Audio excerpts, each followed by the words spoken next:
আসসালামু আলাইকুম প্রিয় শিক্ষার্থী। আজকে আমরা আলোচনা করব বর্গমূল কাকে বলে এবং বর্গমূলের কিছু বৈশিষ্ট্য। হ্যাঁ, আচ্ছা, আমরা দেখব বর্গমূল কাকে বলে। বর্গমূল হচ্ছে একটা সংখ্যাকে ওই সংখ্যা দিয়ে একই সংখ্যা দিয়ে গুণ করলে যে গুণফল পাবো সেটা হচ্ছে আমাদের বর্গ সংখ্যা।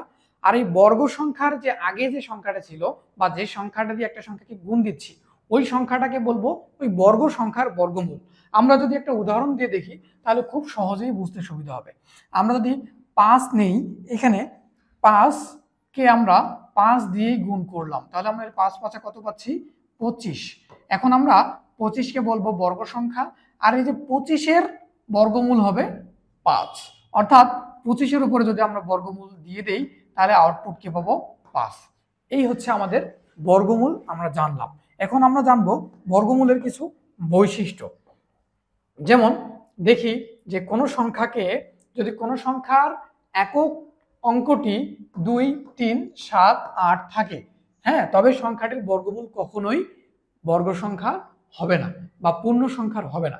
আমরা যদি দেখি এখানে যে এখানে আমরা দেখবো 27, 27-এর যদি আমরা বর্গমূল নিই তাহলে সেটা কখনোই পূর্ণ সংখ্যা হবে না, 5 দশমিক সামথিং আসবে, 5 দশমিক সামথিং কিছু একটা আসবে।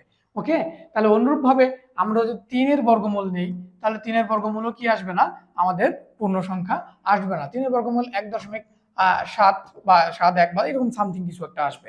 তাহলে অনুরূপভাবে আমরা জানতেছি যে যেসব সংখ্যার এককের ঘরে একক অঙ্কটি 2 3 7 অথবা 8, এই চারটা 2 3 7 8 থাকলে সেই সংখ্যার বর্গমূল কখনোই পূর্ণবর্গ হবে না।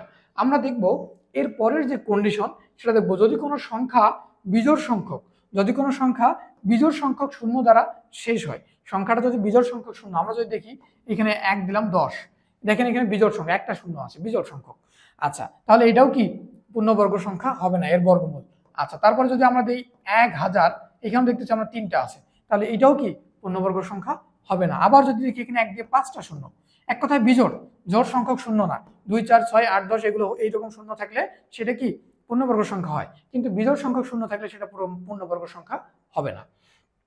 এরপর আমরা কিছু শর্টকাট নিয়ম দেখব, যেগুলো আমরা কি করব, বর্গমূল দ্রুত অপশন ধরে ধরে দ্রুত বর্গমূল বের করে ফেলতে পারবো। যেমন আমরা যদি দেখি কোন সংখ্যার শেষে 5 থাকলে তার বর্গমূলে সংখ্যাটির কি হবে? শেষেও 5 থাকবে। যেমন আমরা যদি দেখি এখানে 25, দেখেন 25-এর যদি আমরা বর্গমূল নেই আমরা কত পাই? 5।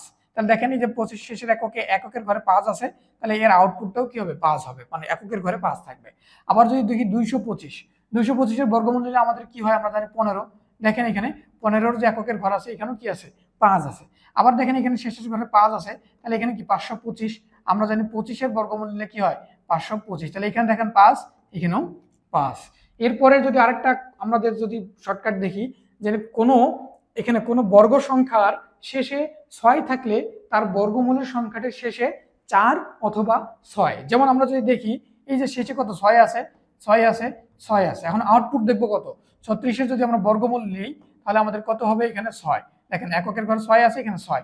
আমরা শিখলাম হয় 4 অথবা 6 হবে। পরেরটা যদি দেখি 1 9 6, এর বর্গমূল নিলে কত হয়? আমরা জানি 14। 14-র বর্গ করলে 196 অথবা 196-এর বর্গমূল নিলে 14 পাই। তাহলে আমরা দেখতে পাচ্ছি কি এর এককের ঘরে 4 আছে। আবার কি 256, 256-রও যদি আমরা বর্গমূল করি তাহলে সেটারও ঘরে আমরা এককের ঘরে কি পাবো? আমাদের 4 অথবা 6 যে কোনো একটাই পেয়ে যাব। আচ্ছা, এরপরে আমরা যাব পরেরটা, আর 256-এর বর্গমূল করলে 16, ওইখান থেকে আমরা পাচ্ছি এককের ঘরে 6। আচ্ছা, এরপরে যে উদাহরণ বা বৈশিষ্ট্যগুলো সেটা আমরা দেখব, যে কোনো বর্গ সংখ্যার শেষে 1 থাকলে তার বর্গমূলের সংখ্যাটির শেষে 1 অথবা 9 থাকবে।